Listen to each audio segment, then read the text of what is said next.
తీసుకోండి, వాళ్ళిద్దరు ఒకరితో ఒకరు మాట్లాడకపోతే అదొక ఫ్యామిలీ అనబడుతుందా? భార్య భర్తలు అనేది వాళ్ళు మాట్లాడుకుంటేనే అదొక కుటుంబంగా ఉంటుంది. ఆ కుటుంబం హ్యాపీగా సంతోషంగా ముందుకు వెళ్తుంది అనమాట. నెక్స్ట్ పిల్లలతో మనం మాట్లాడుతుంటేనే ఆ కుటుంబం చక్కగా ఉంటుంది. భార్య భర్తలే ఒకటైపోయేసి పిల్లల్ని పక్కన పెట్టేశారనుకోండి, ఆ కుటుంబం హ్యాపీగా ఉంటుందా? ఉండదు.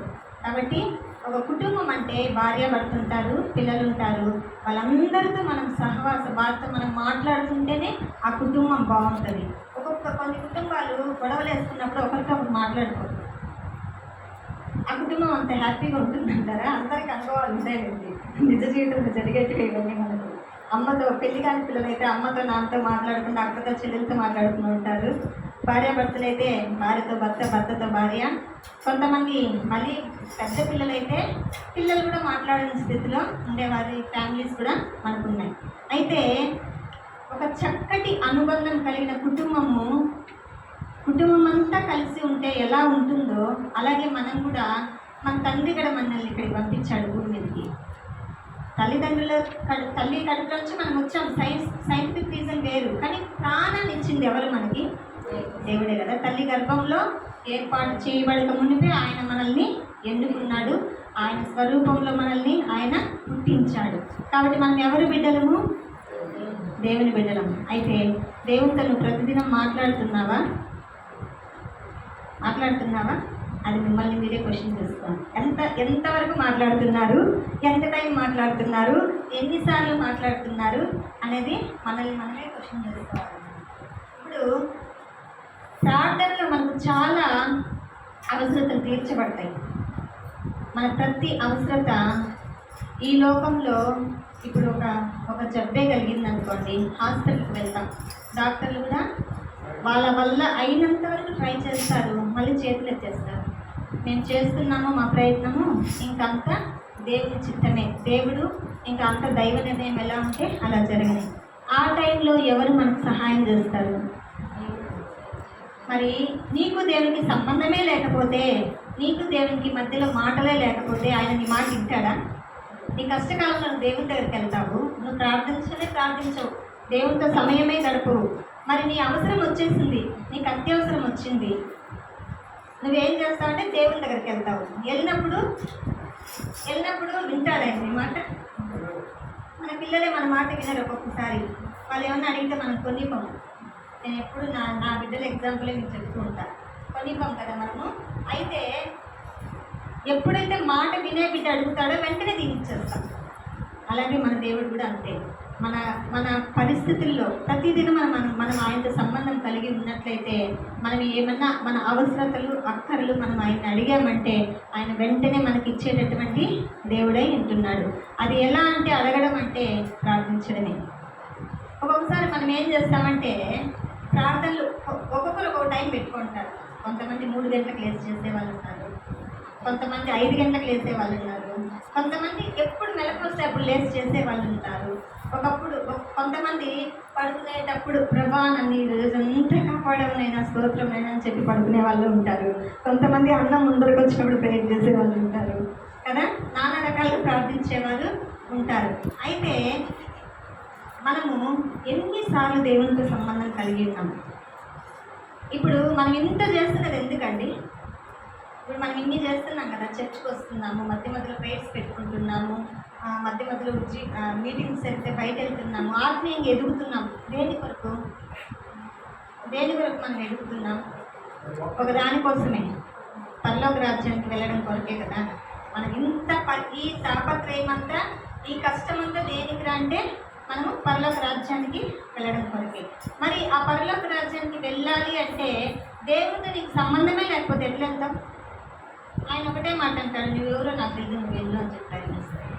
ఆ పరిస్థితిని మనము తెచ్చుకోకూడదు. ప్రతిదినము మనము ఆయనతో సంబంధం కలిగిన వారంగా మనం ఉండాలి. ఇప్పుడు ఐశ్వర్య రాయ్ తీసుకోండి. ఐశ్వర్య రాయ్ మనందరికీ తెలుసు. మరి ఐశ్వర్య రాయ్కి మనం తెలుసా? తెలియదు. అంతే, అలాగే ఉంటుంది పరలోక రాజ్యానికి మనం వెళ్ళినప్పుడు కూడా. యేసయ్య అందరికీ తెలుసు, మన దేవుడే, మనం ప్రేమించే మనం ఆరాధించే దేవుడే అయినా. కానీ ఒకానొక సందర్భంలో తీర్పు తీర్చబడిన తర్వాత నువ్వెవరో నాకు తెలియదు అంటాడు ఆయన. ఆ స్థితిలో మనము ఉండకూడదు. ప్రతి దినము మనము ఆయన సన్నిధిలో ప్రార్థించే వారంగా ఉండాలా. మన ఏ సమస్య వచ్చినా, ఏ పరిస్థితి వచ్చినా మనము ఆయన సన్నిధిలో మనము గోజాడి పొందుకునే వారంగా మనము ఉండాలి. ఇంకొకటి, ప్రార్థన అనేది ఒక కీ లాంటిది అనమాట. ఇప్పుడు మనం ఇంట్లోకి రావాలి. ఇంట్లోకి వెళ్తే చాలా ఉంటాయి.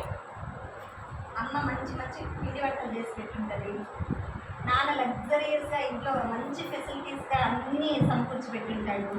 అయితే బీగాలు ఉండవు. ఆ బీగాలు ఉంటేనే కదా నువ్వు లోపలికి వస్తావు, అవన్నీ అనుభవిస్తావు. కాబట్టి ప్రార్థన అనేది ఒక కీ లాంటిది అంట. కాబట్టి మనం ప్రార్థించే వారంగా ఉండాలని ఆయన కోరుకుంటున్నాడు. ఎలా చేయాలి ప్రార్థన? ఎలాంటి ప్రార్థన దేవుడు వింటాడు అంటే, మనము ప్రేయర్ చేస్తాము, చేసిన ప్రార్థనలో జవాబు దొరుకుతుందా? చాలామంది మేము 7th క్లాస్లో పీలర్కి పీలర్కి వెళ్ళిన కొత్తలో ఒక సెప్టెంబర్ అనే ఒక ఆమె వచ్చింది. ఆమెకు ఒక ఆచారం, డైలీ మార్నింగ్ వస్తుంది 10 గంటలకి వస్తుంది, ప్రేయర్ చేసుకొని పోతూ ఉంటుంది. మళ్ళీ ఈవినింగ్ వస్తుంది. ఆమెకు అది వాకింగ్ అనమాట. దేవుని మీద ప్రేమ ఆసక్తి కాదు కానీ వాకింగ్ లాగా వస్తుంది. జస్ట్ ఆమెకు వచ్చినప్పుడు నాన్న ఉంటే నాన్న, లేదా అమ్మ ఉంటే అమ్మ, లేదంటే నేనుంటే నేను, ఎవరున్నా వాళ్ళు ప్రేయర్ చేసి పంపించేవాళ్ళు అనమాట. ఆమె ఏం చేస్తుంది, ఆమె ఏదో ఒక ఆచారంగా వచ్చి పోయేది. కానీ ఆమె ఒకనొకటి నాకు చనిపోయిందా, పరలోక రాజ్యానికి వెళ్ళిందా? వెళ్ళలా. మేము ఫస్ట్ పీరియడ్కి వెళ్ళిన కొత్తలో ఫస్ట్ విశ్వాస ఆమె మాకు. నాకు చనిపోయింది. ఆమె దేవుడిని ఏమంటే బాప్టిజం కూడా తీసుకోలేదు. కొన్ని ఏళ్ళు ఆమె మన దగ్గరకు వచ్చింది. రోజుకు 2 సార్లు వచ్చేది. కానీ ఆమె పరలోకానికి వెళ్ళిందా? అట్లా మన ప్రార్థనలు ఉండకూడదు. ఆషామాషిగా మన ప్రార్థనలు అనేవి ఉండకూడదు. మన ప్రార్థనకి జవాబు రావాల. నువ్వు చేసే ప్రార్థన ఎలా ఉంది? నీ సమస్యను పరిష్కరించుకోవాలి. మన సమస్యను మనం పరిష్కరించుకోగలుగుతున్నామా? పక్కన వాళ్ళ సమస్యలు పరిష్కరిస్తున్నామా? సమాజంలో సమస్యలను పరిష్కరిస్తున్నామా? అది ఎప్పుడు సాధ్యమంటే నువ్వు దేవుడితో సమయం పెట్టినప్పుడు మాత్రమే. ఇప్పుడు సీఎం తీసుకోండి. సీఎం దగ్గర ఎవరైనా ఉంటారనుకోండి, వాళ్ళ సెక్రటరీస్ ఉంటారు కదా, వాళ్ళు కొన్ని పనులు చేపించేస్తారు. ఏమంటే రికమెండేషన్. సీఎం పక్కన ఉంటారు కదా, వాళ్ళ ద్వారా కొన్ని పనులు జరుగుతాయి. మరి నువ్వు ప్రార్థించినప్పుడు నీ దేవుడు నీకు సమస్యలు తీరుస్తున్నాడా? మన ప్రార్థనలో మనకు జవాబులు దొరుకుతున్నాయా? ఎందుకు మనం చేసే ప్రార్థనలో జవాబులు మనకు దొరకడం లేదు? శ్రేణ బాగా తెలుస్తుంది. ఎందుకు మన సమస్యలకు పరిష్కారం దొరకడం లేదు? ఎందుకు నువ్వు చేసే ప్రార్థనకు జవాబు దొరకడం లేదు? అదే సేవకులు కొంతమంది పలానా చోటకి పోతే నాకు రోగం బాగైపోతుంది, పలానా చోటకి పోతే ఈ కష్టం తీరిపోతుంది, ఈ సమస్యలు తీరిపోతాయి. చాలామంది కొంతమంది పాస్టర్స్ పరిగెత్తుకొని వెళ్ళిపోతున్నారు. మరి వారి దేవుడు మన దేవుడు ఒకడే కదా. వారు ప్రార్థన చేస్తే బాగోతుంది, మనం ప్రార్థన చేస్తే ఎందుకు బాగోట్లేదు? వాళ్ళు ఆ యొక్క శక్తి ఉంది, మనలో ఎందుకు ఆ శక్తి లేదు? దేవుడు ఏమన్నా పక్షపాతం కలిగినటువంటి దేవుడా? మన దేవుడు అందరినీ సమానంగా చూసుకునేవాడే కదా. అందరికీ ఒకటే కొలత కదా, చిన్నపిల్లల దగ్గర నుంచి ముసలివారి వరకు. మరి వారు చేస్తే బాగోదని మనం చేస్తే ఎందుకు బాగోట్లేదు? మనం తక్కువ, వాళ్ళ దగ్గర ఎక్కువ, మన దగ్గర తక్కువ. ఎంత ఎక్కువ ప్రార్థన చేస్తే అన్ని సమస్యలకు సమాధానాలు మనకు దొరుకుతాయి.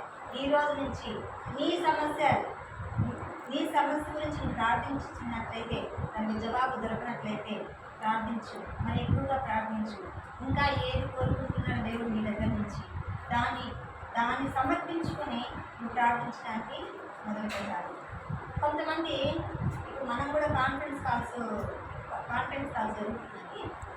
కొన్ని సమస్యలను ముందర పెట్టుకుంటాం. ఎవరైనా మనం ప్రేయర్ రిక్వెస్ట్ అడిగితే వాళ్ళ కోసం మనం ప్రార్థన చేస్తాం. కొన్ని అంటే ఒక 10 రిక్వెస్ట్లు, 10-15 రిక్వెస్ట్ అట్లా ఇట్లా మనము ప్రేయర్ చేస్తూ ఉంటాం. అట్లా కొన్ని అడుగుతాం దేవుని దగ్గర.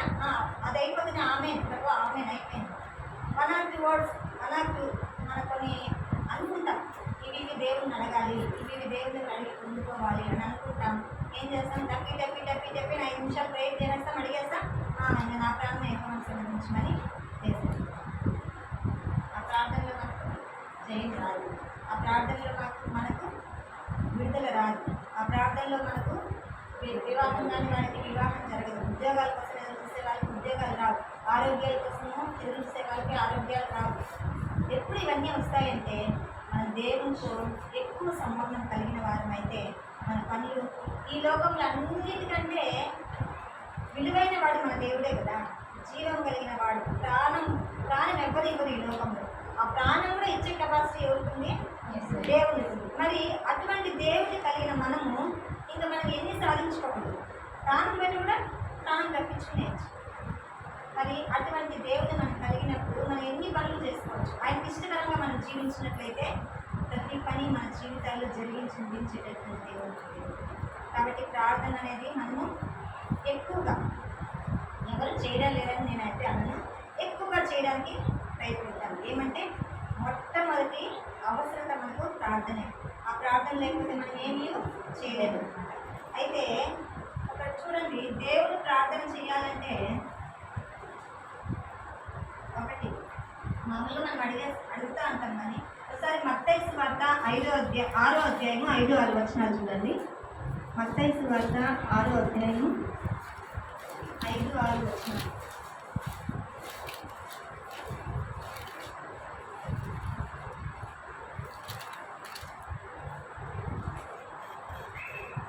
మరియు మీరు ప్రార్థన చేయనప్పుడు శాస్త్రాలలో ఉండవద్దు, మనుషులకు కనబడాలని సమాధి మందిరంలో వీటి మూలలో విడిచి ప్రార్థన చేయక ప్రార్థిస్తారు. వాళ్ళు తమ ఫలము పొందినారని నిశ్చయంగా నిర్దేశించారు. మీరు ప్రార్థన చేయనప్పుడు ఈ గదిలోకి వెళ్ళి తలుపు వేసి రహస్యమందున మీ తండ్రికి ప్రార్థన చేయండి. అప్పుడు రహస్యమైన చుట్టూ తండ్రి మీరు ప్రతి చూడండి, మనం ఎవరి వల్ల ఉండకూడదంట. వేషధారులు అంటే అర్థం ఏంటండి? లోపల ఒకటి పెట్టుకొని పైకి మాట్లాడేవారు. ఆ కృప అంటే చాలా ఇష్టము, మమత అంటే చాలా ఇష్టం అంటారు. కానీ లోపల పిల్లు సంతరాలే ఉంటాయి కదా. అదే వేషధారణ అంటే. పైకేమో బాగా మాట్లాడేస్తాం, లోపల పిల్లు పెట్టుకుంటారు. వాళ్ళ పాటలు పడిన నచ్చదు, వాళ్ళ వాక్యం చెప్పినా నచ్చదు, వాళ్ళు ప్రార్థన చేస్తుంటే నచ్చదు, వాళ్ళ సంఘంలో అన్ని పనులు చేస్తుంటే నచ్చదు. దీనినే వేషధారణ. కాబట్టి వేషధారణ అంటే లోపల ఒకటి పెట్టుకొని పైకి ఒకటి మాట్లాడేవాడిని వేషధారణ వల్ల మనము ఉండకూడదంట. ఇప్పుడు ఇంకొకటి, రహస్యమందు చూస్తున్న నీ తండ్రికి అది ఒకసారి చదవండి. రహస్యమందు చూస్తున్న కొంచెం గట్టిగా చదవండి. ఎవరు చదివినా నీవు ప్రార్థన చేయనప్పుడు నీ గదిలోనికి వెళ్ళి తలుపు వేసి రహస్యమందు నీ తండ్రికి ప్రార్థన చేయము. రహస్యమందు చూచి నీ తండ్రి ప్రతిఫలం ఇచ్చు. కొంతమంది కావాలనే ఎవరైనా వచ్చినప్పుడే ప్రార్థనలోకి వెళ్తాం అనమాట. వాళ్ళు చూసినప్పుడు మనం ప్రార్థన చేస్తున్నట్టు అనిపించారు. చాలామంది ఉన్నారు ఆ విధంగా. అంటే మన సగం చిన్నది, మేము అప్పుడప్పుడు వచ్చి మిమ్మల్ని చూడడం లేదు కాబట్టి మీరు బతికిపోతున్నారు. అయితే కొంతమంది నిజంగానే చాలామంది ఉన్నారండి ఆ విధంగా. మనం చూసేటప్పుడే ప్రార్థించే వాళ్ళు చాలామంది ఉన్నారు. అట్లా రహస్యమందు చూసి మనం ఏమంటా గదిలోకి వెళ్ళి తలుపు వేసుకొని రహస్యమందు మన తండ్రికి మనము ప్రార్థించే వారంగా ఉండాలంట. అప్పుడు ఆయన మనకు ప్రతిఫలం ఇస్తాడు. ఇప్పుడు మనుషులు చూస్తారు మనం ప్రార్థించేది, వాళ్ళైనా మనకు ప్రతిఫలం ఇస్తారు. ఒక చిన్న హెల్ప్ కూడా చేయలేరు, వాళ్ళ వల్ల ఏం కాదు. వారు చూస్తే నీకేం వస్తుంది, అదే మీ దేవుడు చూస్తే నీకు ప్రతిఫలం వస్తుంది. కాబట్టి మనము రహస్యమందు చూస్తున్న మన తండ్రి దగ్గర మనం పోయి తలుపు వేసుకొని ప్రార్థన చేసినప్పుడు ఆయన మనకు ప్రతిఫలం ఇచ్చే దేవుడు.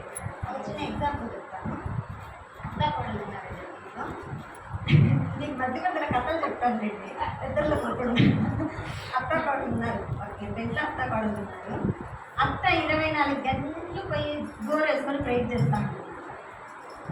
కోడలు పని చేసేది దొంగకాయ వేసుకుని అత్త ప్రార్థన అంటే అమ్మ మంచి ప్రార్థనా పత్రాలను పేరు తెచ్చుకునేసింది అందరి దగ్గర. ఏమంటే బయట ఉంటే పనులు చేయాలి కదా, కాబట్టి గదిలోకి వెళ్ళి ప్రార్థన చేస్తారు. బయట అందరి దృష్టిలో అబ్బా పలానా ఆమె ప్రార్థన పత్రాలు అని అందరి దగ్గర ప్రార్థన పత్రాలు అనేటటువంటి ఒక పేరు తెచ్చుకునేది, ఒక బిరుదు వచ్చేసింది.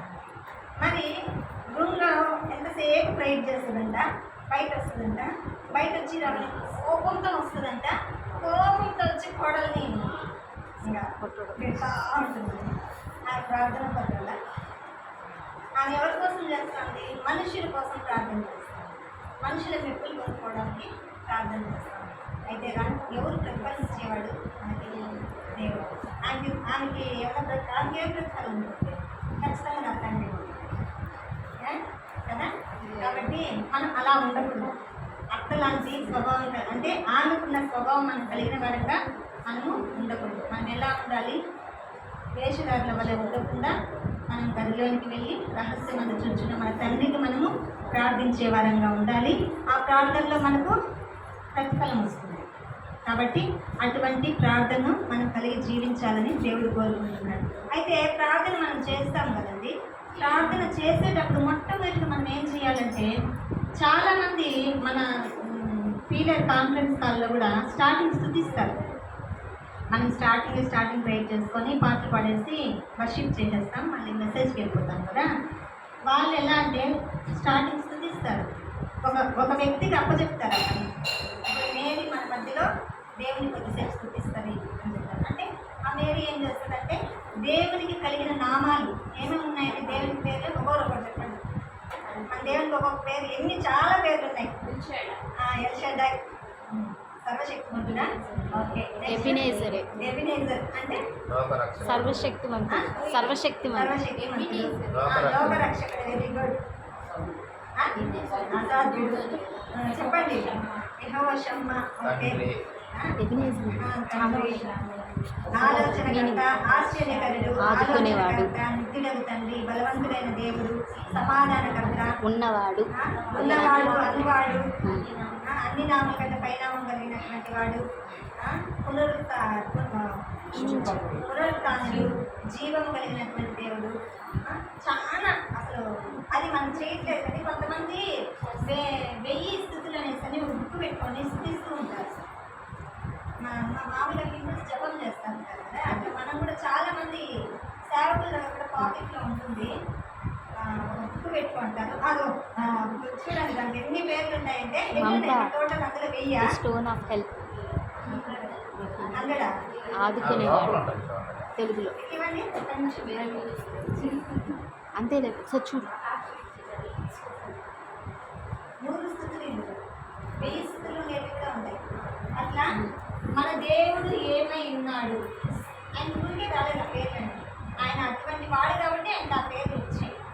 అట్లా అందుని బట్టి మనం స్థుతించడం, ప్రార్థన మొదట ప్రారంభించాల్సింది. మా దేవుడు ఏమై ఉన్నాడు అందుని బట్టి మనం స్థుతించాలి. ఒకప్పట్లో ఉత్తరాలు రాసుకునేవాళ్ళు కదా. మహారాజు రాజశ్రీ గౌరవనీయులైన పూజనీయులైన మా కాలంలో ఉన్నాయి.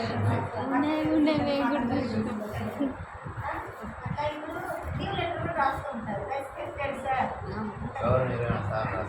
అట్లా. అంతే, అదొక పదవి. ఈ లోకపరమైన చిన్న చిన్న వాడికి మనం ఎంత గౌరవంగా వాళ్ళని ఇదంటాం. మరి మన దేవుడు ఎలాంటి దేవుడు? గొప్ప దేవుడు. ఆయన నామాలన్నింటిని బట్టి మనము స్థుతించాలంట. అంటే ప్రార్థనలో ఇదొక్క స్టెప్ మీరు తెలుసుకోండి. ఇంత నుంచి మీరు ప్రార్థన చేసేటప్పుడు మన దేవుడు ఏమై ఉన్నాడో అది తెలుసుకొని మనము ప్రార్థించే వారంగా ఉండాలి. అయితే ఇప్పుడు మెయిన్ టాపిక్ కూడా ప్రార్థన చేయాలి. ఓకే, కుటుంబ ప్రార్థన ఎంతమంది చేస్తున్నారు? చేతులు. కుటుంబ ప్రార్థనలో ఎవరెవరు ఉన్నారు? చేతులు. నేను ఒకదాన్ని చేస్తున్నాను. అంటే వ్యక్తిగత ప్రార్థన. సరే పోలే, దానికన్నా చేయలేదండి. వ్యక్తిగత ప్రార్థన కన్నా చేస్తాను. వ్యక్తిగత ప్రార్థనలో లేదు, కుటుంబ ప్రార్థనలో లేదు, సంఘ ప్రార్థనలు మాత్రం ఉన్నారు. ఓకే, మనకు 3 ప్రార్థనలు చాలా అవసరం.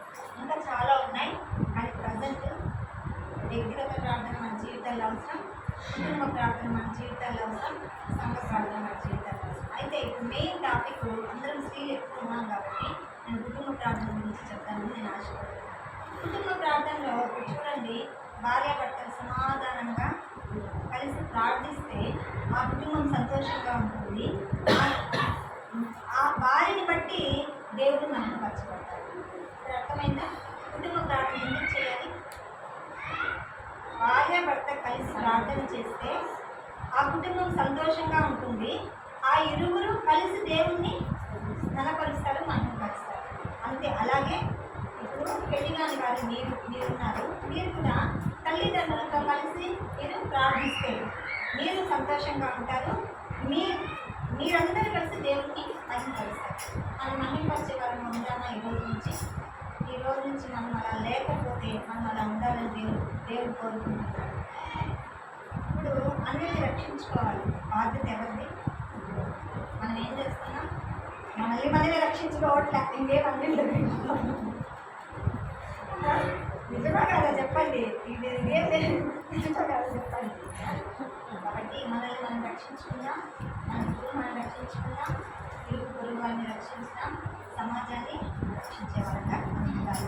కాబట్టి ఈ రోజు నుంచి కుటుంబ ప్రార్థన మన జీవితంలో చాలా అవసరం. ఒక చిన్న ఎగ్జాంపుల్ చెప్తాను. ఎగ్జాంపుల్ అంటే నేనే ఎగ్జాంపుల్. స్టార్టింగ్ పెళ్ళైన కొత్తలో అక్కడ అలవాటు కదా, పెళ్ళి రాకముందు అమ్మోళ్ళతో ఏదైతే ట్రైనింగో ఆ ట్రైనింగే అనమాట. ఎక్కడ పెళ్ళైన కొత్తలో మళ్ళీ రాను రాజుగారు వాడదైనట్టు వాళ్ళకి నేను వెళ్ళిపోయినా. ఆఖరికి లాస్ట్ మా ఆయన ఏమంటే చర్చికే రాడు. నా పరిస్థితి కూడా చర్చికి పోకుండా అయిపోయింది. అంటే పోతే నేను ఒకదాన్నే పోవాల, ఒకదాన్ని పోలేను. కాబట్టి ఆయన ఉండాలనే దీంతో కలిసిపోవాలని ఆశపడతాను.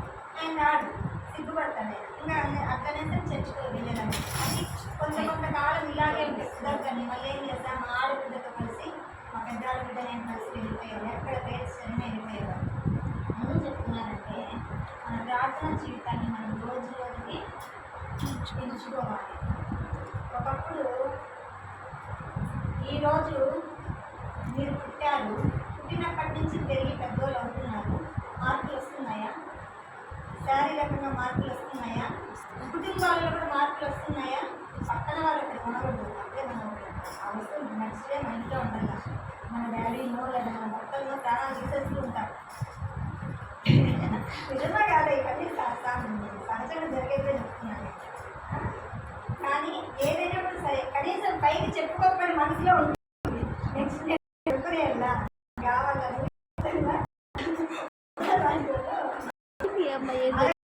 లోపల కొంతమంది విషయాలు, అన్ని విషయాలు మనం డెవలప్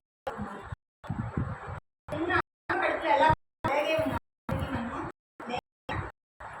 మారుతున్నాయి కదా. మరి అలాంటి జీవితంలో బేసిక్ నాలెడ్జ్